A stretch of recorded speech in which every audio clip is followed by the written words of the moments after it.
जय भीम।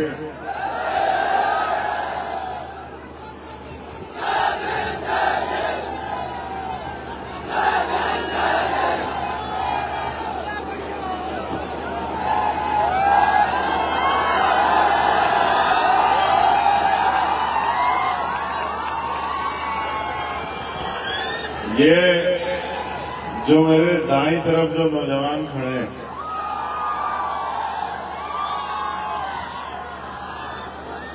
अब तो हमने आपको देख लिया, अब तो बैठ जाओ। अगर हमसे प्यार करते हो तो बैठ जाओ। हमारे कहने के बाद भी पुलिस की किसी और की जरूरत पड़े तो फिर बेकार। अगर हमने तुमसे कुछ मांग लिया और तुम लोग उसको पूरा ना करो तो फिर बेकार।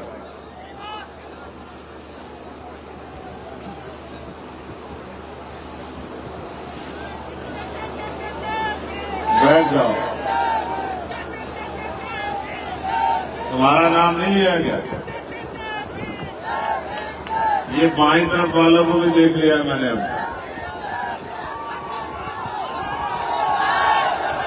इनसे भी मेरा आग्रह है कि वो बैठ जाए। मैं समझ गया नारा लगाने का मतलब ये होता है कि अपनी तरफ ध्यान आकर्षित करना।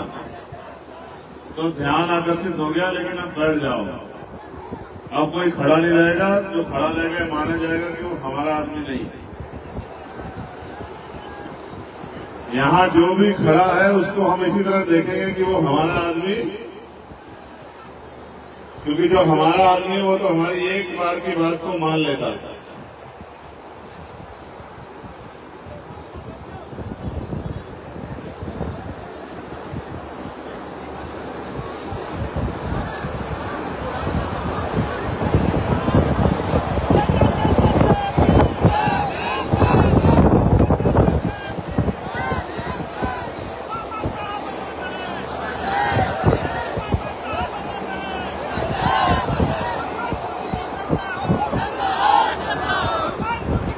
मैं धन्यवाद दूंगा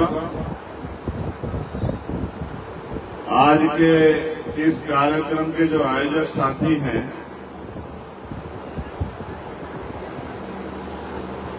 जिनकी जिम्मेदारी यहां इस कार्यक्रम को कराने के लिए लगाई गई थी।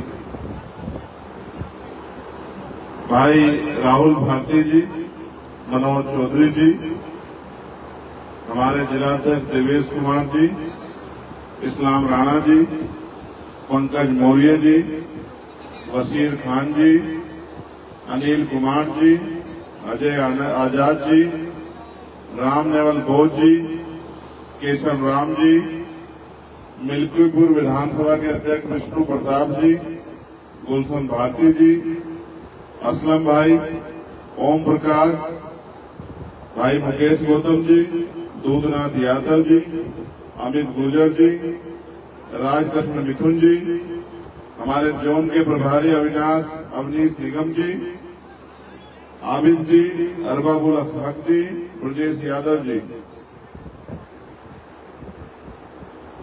हमारे भीम आर्मी से मनीष आजाद जी, सुरजीत कुमार जी, रुपेश राव जी, आलोक बोध जी, करण आजाद जी, संदीप भारती जी, जयनाथ जी, सतीश राज जी, रमेश कुमार जी, विनोद राजवंशी जी, रघुनाथ जी, मोहित आजाद जी। और ये हमारी एक और लिस्ट मेरे पास है ब्लॉक कमेटी की। राम मूरत जी, सिद्धू जी, भोला भारती जी, सत्यम जी, जितेंद्र जी, रमेश जी, डॉक्टर आकाश जी, हरिराम जी, सुभाष जी, धनी आजाद जी, सुरेश आजाद जी, रामचंद्र जी, विशाल अम्बेडकर जी, नीरज कुमार जी, संजय रावत जी। मैं आप सबका बहुत बहुत धन्यवाद करता हूं। मेरे साथ चल के आए पार्टी के प्रदेश अध्यक्ष सुनील कुमार चित्तौड़ जी और महासचिव डॉक्टर आकिब साहब का भी मैं धन्यवाद करता हूं। और सबसे ज्यादा धन्यवाद करता हूं यहाँ उपस्थित इस मिल्कीपुर विधानसभा अयोध्या क्षेत्र की महान जनता का, जो माएं बहनें हमारी बैठी है यहाँ, इनका धन्यवाद। हमारे नौजवान साथियों का धन्यवाद और जिम्मेदार साथी हैं उनका भी धन्यवाद। अब मुझे नहीं पता कि ये टेंट कैसे अधूरा है, हवा में उड़ गया या नहीं लगा, तो मुझे जानकारी नहीं है। इसकी जानकारी आपको ज्यादा हो सकती है, लेकिन मैं कोशिश करूंगा कि कम समय में अपनी बात खत्म कर दूं, जो आपको ज्यादा परेशान सामना न करना पड़े। और मेरा ऐसा भी विश्वास है कि जिस उद्देश्य के लिए मैं यहाँ आया हूँ, आप मेरे उस उद्देश्य को भी समझेंगे। अपनी बात को शुरू करने से पहले मैं नमन करूंगा बाबू मित्र सेन यादव जी को, जिन्होंने अयोध्या में बहुजन मूवमेंट को घर घर तक पहुंचाने का काम किया। सम्मानित साथियों, आज इस अवसर पे बहुजन समाज में जन्मे सभी संतों, गुरुओं और महान पुरुषों को भी मैं नमन करता हूं। ये ब्लैक कलर की गाड़ी किसी की खड़ी हुई है, स्कॉर्पियो, कोई साथी देख के इसकी लाइट बंद करवा दे। लाइट है, रिफ्लेक्शन है, मुझे नहीं पता। हाँ, लाइट भी बंद होगी, ठीक है, बैठ जाओ। कोई महान पुरुष उसमें शायद होगा जिसने लाइट जला रखी है। महान पुरुष ऐसे थोड़ा ही पहचान आते हैं, अपने कर्मों से पहचान आते हैं। बाकी तो सब लोग एक जैसे ही रखते हैं। बैठ जाओ, अगर तुम खड़े होंगे तो छोड़ देंगे माइक, आज अभी यही गए। अगर तुम में से एक भी खड़ा हुआ तो याद रखना, बात बीच में छोड़ देंगे।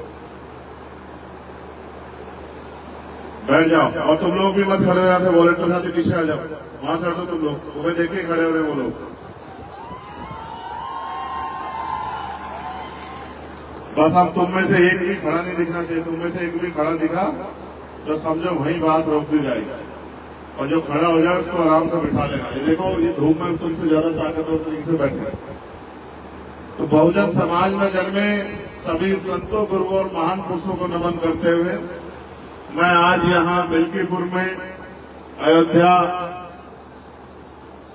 जिले में आपके बीच आपसे और यहाँ उपस्थित हर एक व्यक्ति से, और यहाँ से जाने के बाद जब आप गांव देहात में लौटोगे तो मेरे संदेश को आप लोग लेके जाना, इसके लिए हमने सभा बुलाई। मैं यहाँ आपको कुछ देने के लिए नहीं आया, मैं यहाँ आपसे कुछ मांगने के लिए आया। और मांगने के लिए इसलिए आया हूँ क्योंकि ये लोकतांत्रिक देश है और जनता के हाथ में सबसे बड़ी ताकत है। आप ऐसे करके देखोगे तो आपको अपने हाथ खाली दिखाई देंगे, लेकिन जब 5 साल में एक बार समय आता है कि आपकी उंगलियों में जो ताकत है उसका आप प्रयोग करो। अगर आपने वो प्रयोग मेरे कहीं से कर लिया तो मैं लिख कर देता हूं कि आपके हाथ खाली नहीं रहेंगे कभी भी। आपके हाथ में अधिकार होंगे, सम्मान का जीवन होगा, और कोई किसी तरह की मुसीबत आपके आसपास नहीं आ पाएगी। क्योंकि लंबे समय से हम लोग व्यवस्था का दरवाजा खटखटा रहे हैं। कभी किसी पार्टी से, कभी किसी नेता से उम्मीद करते हैं कि वो हमारी आवाज को उठाएगा, कभी किसी व्यक्ति से, कभी किसी विचार से उम्मीद करते हैं कि इनके जरिए हमारा भला होगा, लेकिन ये सच नहीं है।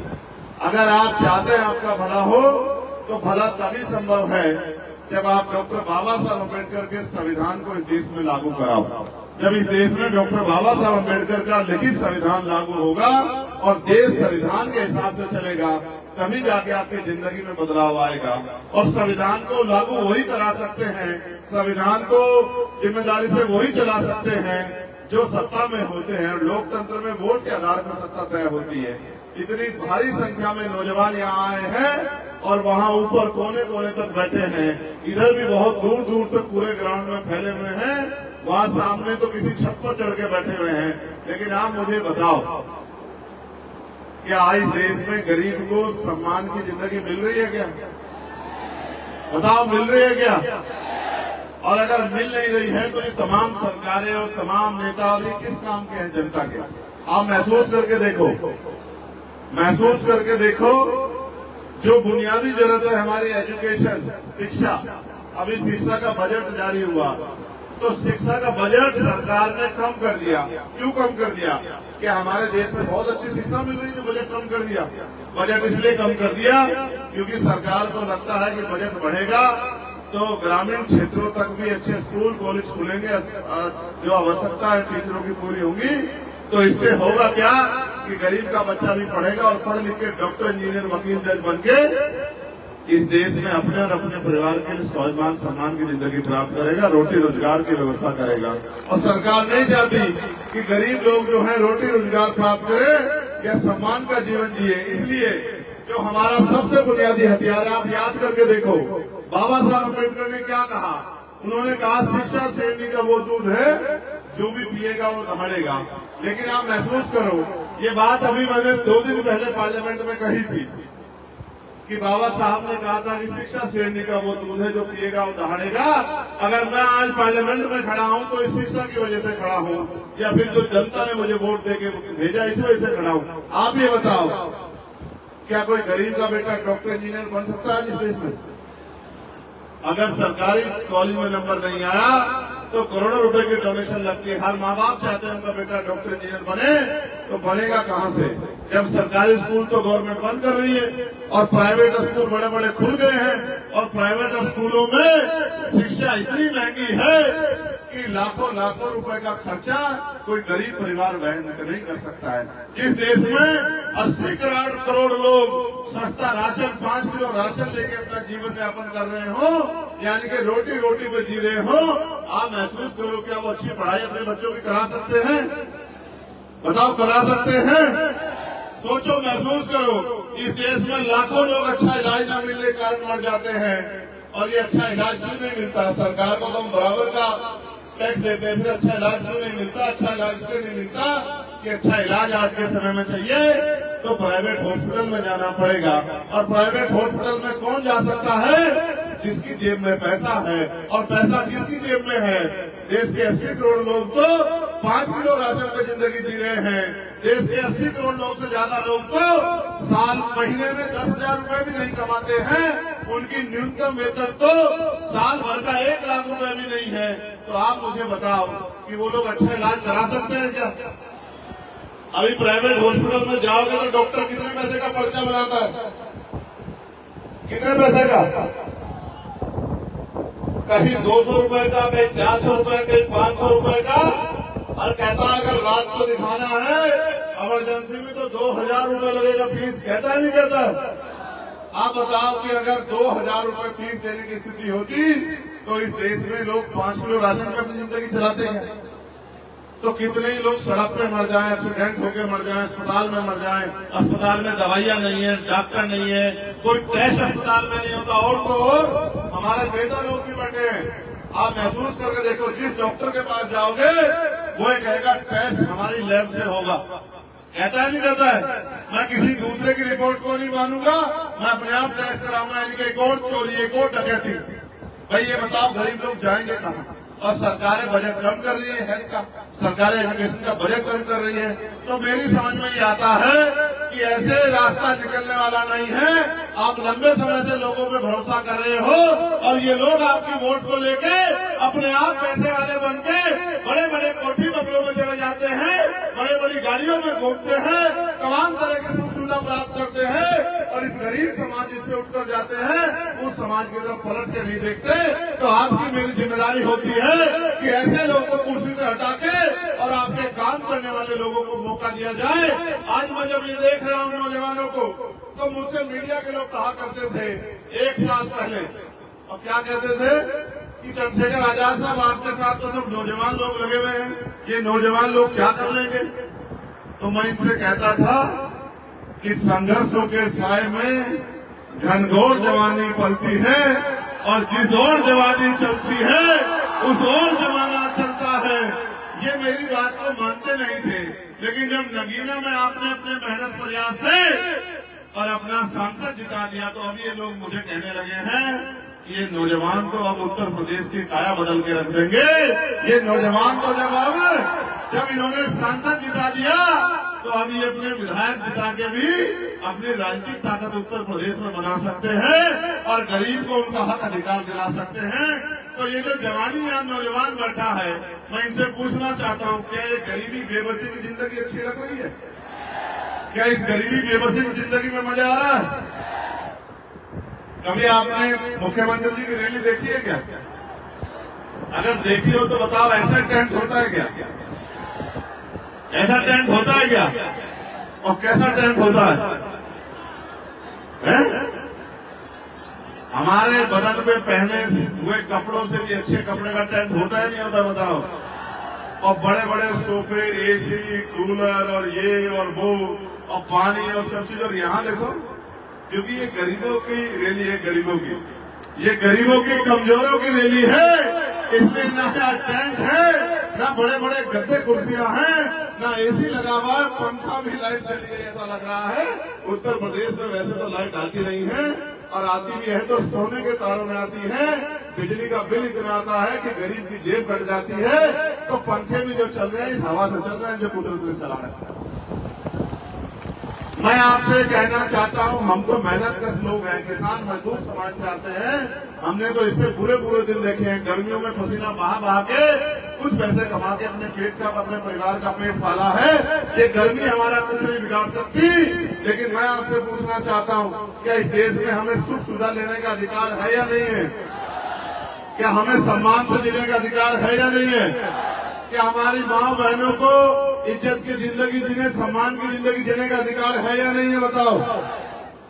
कितने लोग चाहते हैं कि हमें गरीबों को भी, दलित, पिछड़े, कमजोर समाज के लोगों को भी इज्जत की जिंदगी मिलनी चाहिए। जरा हाथ उठा के बताओ। हाथ उठाने को कहा, खड़े होने को नहीं कहा। और खड़े होने के साथ क्या शर्त थी पता है या नहीं पता है?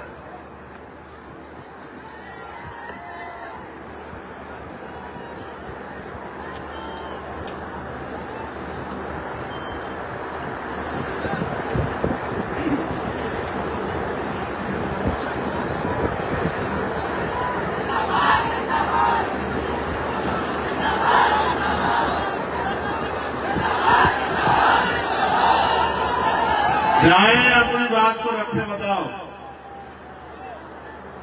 तो तुम्हें लगता है कि हम तुमसे झूठ बोलते हैं? जब हमने तुमसे कह दिया कि तुम अगर खड़े हो जाओगे तो हम बोलेंगे नहीं, तो फिर तुम लोग क्यों खड़े हुए? बताओ, क्यों खड़े हुए फिर तुम लोग? हम बैठ के थोड़ा बात रख रहे, हम भी तो आपकी तरह खड़े ही थे।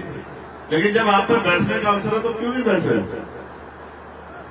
अब की बार अगर तुम लोगों ने मिस्टेक की तो फिर हमें हमारी बात का पालन करना पड़ेगा। तुम देख लेना क्या।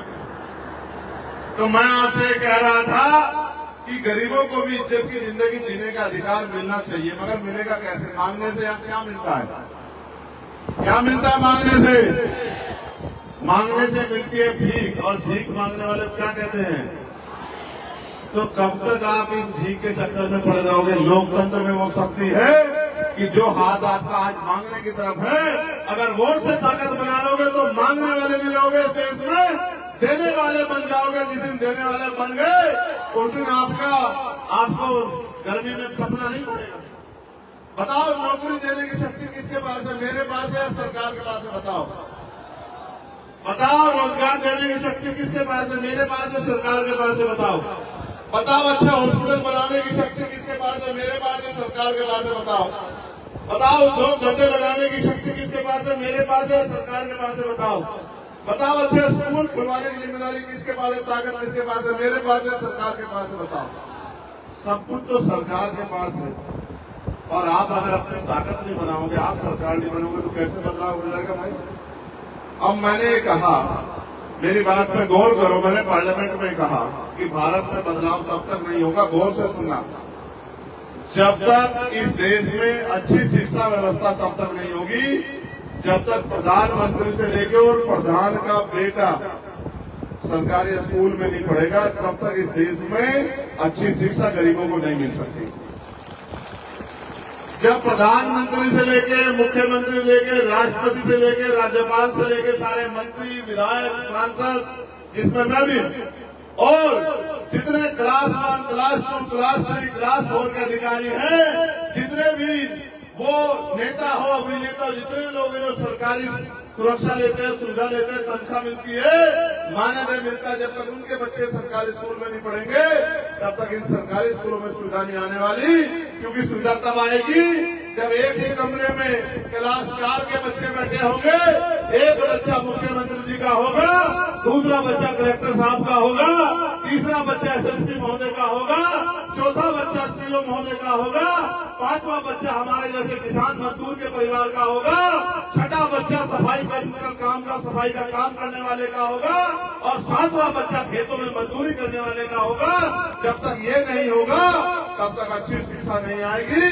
जिस दिन ये हो गया, ना मास्टर की कमी होगी, ना स्कूल गिरने वाला होगा, ना पंखों की कमी होगी, ना किताबों की कमी होगी, बेहतर से बेहतर शिक्षा मिलेगी।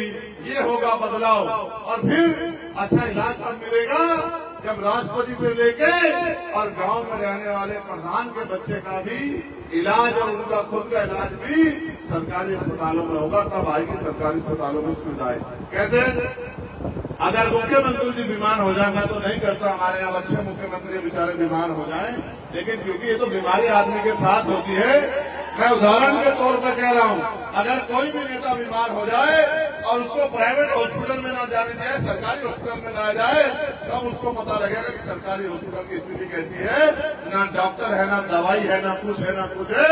तब जाके बदलाव होगा जब जिलाधिकारी को बीमारी होने पे जिलाधिकारी भी सरकारी अस्पताल में इलाज कराएगा। जब हम गरीब किसान मजदूर परिवार के लोग इलाज कराते हैं, तब आएगा अच्छा इलाज व्यवस्था, तब आएंगे डॉक्टर बढ़िया, तब जो है बाहर से दवाई नहीं लेके जाएगी, तब एक्सरे मशीन भी होगी, MRI मशीन भी होगी, और तमाम तरह की चीजें होंगी, तब जाके बदलाव होगा। और मैं फिर आपसे कहना चाहता हूँ, अगर बदलाव ना देखो, पॉलिसी बना के लाखों लोगों के लिए बदलाव किया जा सकता है। इंडिविजुअल व्यक्तिगत लाभ देके तो लोगों की मदद की जा सकती है। जैसे मुझसे कोई कहे कि भाई मेरा बच्चा बीमार है, मुझे कुछ पैसे दे दो, मैं दे दूंगा, तो एक बच्चे का इलाज हो जाएगा। लेकिन अगर पॉलिसी बन जाए तो करोड़ों बच्चों का इलाज मुफ्त में हो जाएगा, नहीं हो जाएगा? बताओ। अभी तो मैंने कहा था MBBS MD बनने के लिए करोड़ों रुपए चाहिए जब, लेकिन शिक्षा इस देश में समान हो जाएगी और शिक्षा मुफ्त हो जाएगी तो किसान का बेटा भी डॉक्टर इंजीनियर बन पाएगा, वकील जज बन पाएगा। जब उनकी जेब नहीं कटेगी, जब उनको जमीन गिरवी नहीं रखनी पड़ेगी, जब उनको कर्ज नहीं लेना पड़ेगा। और मैं फिर आपसे कहना चाहता हूँ साथियों, इसको लागू कराने के लिए शक्ति की जरूरत है, और शक्ति आपके मुठ्ठी में है। जितनी शक्ति आपने मेरे साथ खड़ी कर दी, आजाद समाज पार्टी की पॉलिसी के साथ खड़ी कर दी, उस दिन वो दिन दूर नहीं कि पहले उत्तर प्रदेश में और फिर देश में ये होकर रहेगा। इसको कोई होने से रोक नहीं सकता है, क्योंकि अब गरीब जागरूक हो गए हैं, अपने अधिकारों के प्रति सचेत हो गए हैं। आप महसूस करो, और ये बात मीडिया के लोग भी सुन लो, हमने मांग की है कि देश की आजादी के 75 साल हो गए हैं, अब निजी क्षेत्रों में आरक्षण की व्यवस्था होनी चाहिए, और SC ST OBC के लोगों को संख्या के आधार पर आरक्षण मिलना चाहिए। बताओ, मिलना चाहिए नहीं मिलना चाहिए? इस बात को भी समझो। 2% सरकारी नौकरियां हैं, 98% प्राइवेट सेक्टर है, 2% सरकारी नौकरियों में आरक्षण है, और 98% प्राइवेट सेक्टर में आरक्षण नहीं है। 98% प्राइवेट सेक्टर किसका है? सुनो, प्राइवेट सेक्टर में तुमसे कोई पूछ ले, कहे भाई वो क्यों देंगे नौकरी? इसलिए देंगे क्योंकि सरकार प्राइवेट सेक्टर में जो लोग उद्योग लगाते हैं, 1 रुपया लीज पे लाखों बीघे जमीन उनको देती है, हजारों बीघे जमीन देती है, साथ करोड़ों रुपए का लोन उनको देती है बैंक से, साथ करोड़ों रुपए के टैक्स में छूट करती है। ये सारा पैसा हमारी मेहनत की कमाई का होता है। ये जमीनें जनता की होती है। जब ये जमीनें आप उनको देते हो, छूट देते हो, टैक्स में जो छूट देते हो और लोन देते हो, तो जनता का पैसा जब उनको देते हो तो जनता को हिस्सेदारी भी उसमें मिलनी चाहिए। इसलिए मैं कहता हूँ कि निजी क्षेत्रों में आरक्षण की व्यवस्था होनी चाहिए। साथ जब सामान उनकी कंपनी में जो बनता हम खरीदते हैं, तो जब उनके जो है ग्राहक हम हैं, तो उनके कर्मचारी हम लोग क्यों नहीं हो सकते? सरकार मुझे इस बात का जवाब दे। इसलिए मैं आपसे कहना चाहता हूं कि लड़ाई बड़ी लंबी है, लेकिन लड़नी है। हम तो पार्लियामेंट में जब से हम गए हैं, आप ये जानते हैं, सबकी आवाज उठाते हैं। पेड़ के बच्चों की आवाज उठाते हैं कि उनको भर्तियां निकाल के नौकरी दो, बैकलॉग भरा जाए, इसकी आवाज उठाते हैं। और PTC के बच्चों की आवाज उठाते हैं, साथ होमगार्डों की आवाज उठाते हैं, PRD के जवानों का आवाज जो बने उनकी आवाज उठाते हैं। महिला जितनी है हमारी बहनें, आशा हो, आंगनबाड़ी हो, भोजन माता हो, ग्राम सेवक हो, तमाम लोगों की आवाज हम लोग उठाते हैं। बेरोजगार नौजवानों को 5,000 रुपए भत्ता मिले, इसकी आवाज भी हम लोगों ने उठाई। साथ साथ हमने ये भी आवाज उठाई कि महिलाओं को जो पेंशन मिलती है 500 रुपए, वो बढ़ के 5,000 रुपए होनी चाहिए। और भी हमने आवाज उठाई कि गैस के सिलेंडर का दाम 500 रुपए होना चाहिए, इससे ज्यादा नहीं होना चाहिए। बिजली के दाम कम होने चाहिए, बिजली के दाम जो सोने की बिजली के दाम हो गए वो कम होने चाहिए। हम तो लगातार आवाज उठा रहे हैं। और तो और हम अपने पुलिस के भाइयों की भी आवाज उठाते हैं। हमने ये भी कहा कि इनकी ड्यूटी भी 8 घंटे की होनी चाहिए, इनको भी सप्ताह में 1 दिन छुट्टी मिलनी चाहिए। और बॉर्डर स्कीम जो है, बॉर्डर स्कीम का जो नुकसान इनको हो रहा है, जैसे छुट्टी मिली, अब इनकी ड्यूटी अयोध्या में रहने वाले हैं ये बिजनौर के, अभी ये 1 दिन की छुट्टी मिली, सुबह यहाँ से जाएंगे, शाम तक तो बिजनौर पहुंचेंगे और शाम के टाइम उधर चलेंगे तो तब अगले दिन यहाँ पहुंचेंगे। तो हमने कहा कि बॉर्डर स्कीम खत्म करके बराबर के संबंधित जिलों में इनको पोस्टिंग मिलनी चाहिए, क्योंकि ये भी इंसान है, अपने परिवार के बीच में पहुंच जाए। इनके दिन को भी जो है अपने परिवार से मिलने की आजादी होनी चाहिए। ये मांग भी हमने उठाई, लेकिन जैसे हमने मांग उठाई तो भाजपा के लोग सब लोग चिल्लाने लगे, भाई ये राज्य का विषय, राज्य का विषय है। तो हमने कहा भाई राज्य का विषय भले ही हो, हम तो मॉडर्नाइजेशन की बात कर रहे हैं। हम तो कह रहे हैं कि मॉडर्नाइजेशन पुलिस में होना चाहिए। अब पुलिस में सुधार की जरूरत है, रिफॉर्म की जरूरत है। रिफॉर्म को सेंटर ही करेगी या नहीं करेगी बताओ? रिफॉर्म का काम स्टेट का नहीं है, रिफॉर्म का काम सेंटर का है। सेंटर कानून बनाएंगे, हर स्टेट अपने पुलिस कर्मियों की सुविधा ले। बताओ कैसे नहीं बदलाव होगा? तो हम तो वकील लोग हैं, उनको समझते हैं कैसे क्या करना है। लेकिन मैं आपसे पूछना चाहता हूँ, आप नहीं चाहते कि अब ये परिस्थिति बदलनी चाहिए? जोर से बताओ, चाहते भी चाहते हो? तो भैया चाहने से तभी होगा जब चाहने के साथ आप उस पर काम करना भी शुरू कर दोगे। आपने यहाँ तमाम लोगों को अवसर दिया, तमाम लोगों को आगे बढ़ाया, और जो लोग आगे बढ़े उन्होंने अपने और अपने परिवार को आगे बढ़ाया, लेकिन ये गरीब समाज वहीं का वहीं रह गया। मैं यहाँ के लोगों से कहना चाहता हूँ, देखो नगीना के लोगों ने मेरी बात मानी, तो बताओ नगीना के लोगों को फायदा हुआ नहीं हुआ? और वोट में क्या ताकत है समझते हो? वोट में ताकत है। कल तक हम जहाँ सरकारी दफ्तरों में फिरते थे कि हमारे यहाँ सड़क बनवा दो, हमारे यहाँ बिजली घर बनवा दो, हमारे यहाँ स्कूल बनवा दो, हमारे यहाँ जो है ये गड्ढे भर गए हैं इनको गड्ढों को बनवा दो, ठीक करवा दो, हमारे यहाँ जो है नल लगवा दो। आज आपकी ताकत से, आपके संघर्ष से आज हम पे वो निधि है कि हमारे एक कलम के साइन होने से कई कई किलोमीटर की सड़क बन जाएगी और तमाम अधिकारी कर्मचारी हमारी बात को बेचारे जिम्मेदार कर सकते हैं। अगर ऐसी ताकत आप अपने क्षेत्रों में बना लोगे तो बताओ परिवर्तन होगा नहीं होगा? बताओ। तो अब मैं आपसे जो कहना चाहता हूं उसको गौर से सुन लो। अगर परिवर्तन करना चाहते हो तो परिवर्तन के लिए तैयार हो जाओ। बताओ कितने लोग तैयार हैं? ऐसे हाथ खड़ा करके बताओ। ऐसे हाथ खड़ा करने के साथ मुट्ठी भी बंद करने, जरा इशारे भी समझो। एक हाथ जिसकी मुट्ठी बंद है उसको ये मान लिया जाए कि वो लोग अपनी लड़ाई लड़ने के लिए तैयार है, तेरी शर्ट वाले भाई को छोड़ के बस। अच्छा, वकील आदमी हूं, मेरी नजर चारों तरफ रहती है। चलो हाथ नीचे करो। तो अब जो मैं आपसे कह रहा हूं बताओ उसको पूरा कर दोगे नहीं कर दोगे? तो आज से आपको ये करना है कि आपको आज के बाद आप हजारों की संख्या में यहाँ हो, तो जितने भी रिश्तेदार आपके मिल्कीपुर में रहते हैं, अब कल से आपको उनको फोन करना शुरू करना है और उनको फोन करके कहना है कि इस बार हमें इधर उधर नहीं देखना, इस बार हमें आजाद समाज पार्टी के प्रत्याशी को वोट देकर ताकत देनी। बताओ कर दोगे नहीं कर दोगे? और जितने नौजवान यहाँ हैं, और नौजवान में तो इतनी शक्ति है, और नौजवान तो देश की सेवा बॉर्डर पर करता है। मैं नौजवानों से कहना चाहता हूँ, बताओ एक दिन में 2 लोगों को तैयार कर दोगे नहीं कर दोगे? तो आज आप यहाँ हजारों की संख्या में हो, एक दिन में 2 लोगों को तैयार करोगे, मेहनत मजदूरी करके घर चलाने के लिए, रूखी सूखी रोटी खाने के लिए, जो सदियों से चला रहा है, कई कई घंटे काम करते हो, इज्जत की जिंदगी के लिए 1 घंटा लेकर रोज काम करोगे और रोज 2 लोगों को भी तैयार कर दोगे, तो 1 महीने में कम से कम 1 लाख लोग तैयार हो जाएंगे। और जब 1 लाख लोग तैयार होंगे और जिस दिन वोट डलेंगे और आपने आजाद समाज पार्टी का बटन दबा दिया, तो बताओ मैम असेंबली का जो एमएलए है, जो हमारा मेंबर ऑफ लेजिस्लेटिव असेंबली है, कौन किसकी पार्टी का जीतेगा? बताओ किसकी पार्टी का जीतेगा? बताओ। और जब आजाद समाज पार्टी का मेंबर ऑफ लेजिस्लेटिव असेंबली जीतेगा तो आप ये बताओ कि आपके हिस्से में इज्जत सम्मान आएगा नहीं आएगा? बताओ आपकी बात को कहने वाला लखनऊ में कोई होगा नहीं होगा? जिस तरह से दिल्ली के बाद दिल्ली वालों से आपका अकेला चंद्रशेखर लड़ रहा है, तो यहाँ से मिल्कीपुर से भी एक दूसरा चंद्रशेखर जाके मुख्यमंत्री जी के सामने अपने लोगों के अधिकारों के लिए आपसे आंख मिला के आवाज खड़े करेगा नहीं करेगा? बताओ चाहते हो नहीं चाहते हो ये? तो अब तुम लोग चुप रहना, सिर्फ महिलाओं से बात होगी। आप ये बताओ, हमारा निशान आपको पता है नहीं पता अभी तक? क्या है निशान? जोर से बताओ, आवाज क्यों आ रही है? अभी नहीं आई मुझे बात। चुप रहो, इसको बोलने दो बस। नहीं, मुझे नहीं सुनाई दे रहा। जोर से बोल के बताओ। मुझे तो पता नहीं, कुछ फलफा सुनाई दे रहा। बताओ क्या कह रहे हो? बताओ। जोर से नहीं बोलोगे तो मालूम है नहीं, मुझे सब सुनाई दे रहा है, लेकिन जब तक जोर से ये माइक में क्या होगा? हाँ बोलो, दो माइक दो।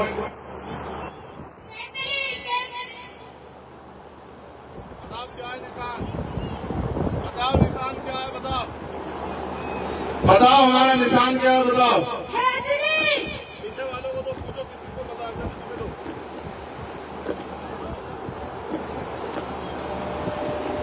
बताओ, जिसे जिसे पता है जरा हाथ उठा के बताओ।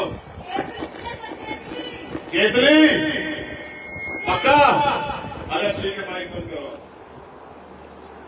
ये कभी चंद्रशेखर को ढूंढो, वहां चंद्रशेखर नहीं मिलेगा, वहां केतली मिलेगी। केतली के आगे का बटन दबाना पड़ेगा, तभी जाके ताकत बनेगी हमारी। समझ रहे नहीं समझ रहे हो? अब तुम लोग बताओ क्या है निशान हमारा? और ये बताओ, केतली हमारा निशान है, आपका निशान है? हमारा निशान है, आपका निशान है, हम सबका निशान है। अब बताओ, ये केतली परिवर्तन का निशान है या नहीं है? अब बताओ, केतली को ताकत दोगे तो कौन ताकतवर होगा? आप दोनों हाथ उठाओ जो लोग